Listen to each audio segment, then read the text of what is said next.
Everyone, welcome back to my channel. আজকের ভিডিওতে সেলাই কাজের দারুণ একটা টিপস দেবো। প্রত্যেকেরই এই টিপসটা কিন্তু জানা উচিত যারা সেলাই কাজ করছেন।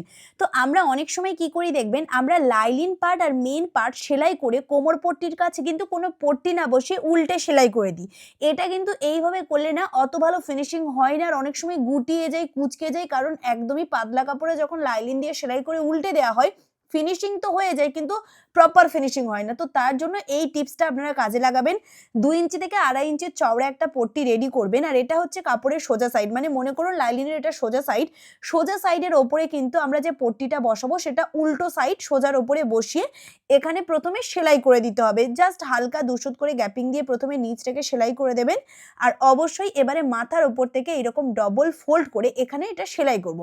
এটা আমরা কি করছি, এখানে আমরা পট্টি না বসিয়ে পট্টির লুক দিচ্ছি। এটা করলে কিন্তু ফিনিশিং অনেক বেশি সুন্দর আসবে, আর তারপরে আপনি ডবল ফোল্ড করে সেলাই করলে বুঝতে পারবেন যে এটা করার দরুন ফিনিশিংয়ে কত বেশি ভালো আসবে। আর এখানে যে সেলাই করে দিয়েছি দেখুন, একদম দেখতে পট্টির মতো লুক দিচ্ছে, যে কোমর পট্টি যেটা বসাই। এবারে সোজার উপরে সোজা পাটটা বসাবো। আমি দেখিয়ে দিচ্ছি, এটা হচ্ছে আমাদের সোজা কাপড়, মানে লাইলিনের সোজা কাপড়। এখানে আমি দাগ দিয়ে বোঝাচ্ছি যাতে বুঝতে পারেন, আর পট্টিটাই সোজা সাইডেই কিন্তু বসিয়েছিলাম। তো সোজা সাইডের সাথে সোজা সাইড একটার সাথে একটা রাখবো, রেখে এবারে আমরা নিচ থেকে এখানে 2 সুত 3 সুত যে যতটা সেলাই মার্জিন নেবেন সেই মতন সেলাই করে দেবেন।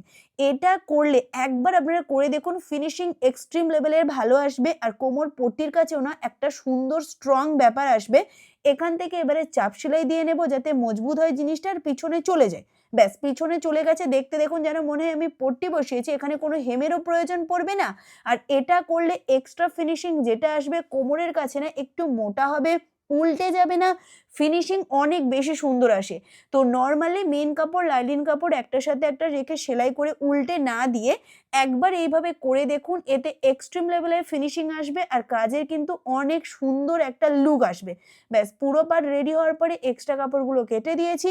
এইভাবে একবার করে দেখবেন, দেখবেন কত ভালো ফিনিশিং আসবে, আর এতে অনেক সুন্দর আসে। আর এখানে দেখুন আমি গলায় পেপার পেস্টিং বসিয়ে রেডি করে নিয়েছি, দেখতে ঠিক এইরকমটা লাগছে।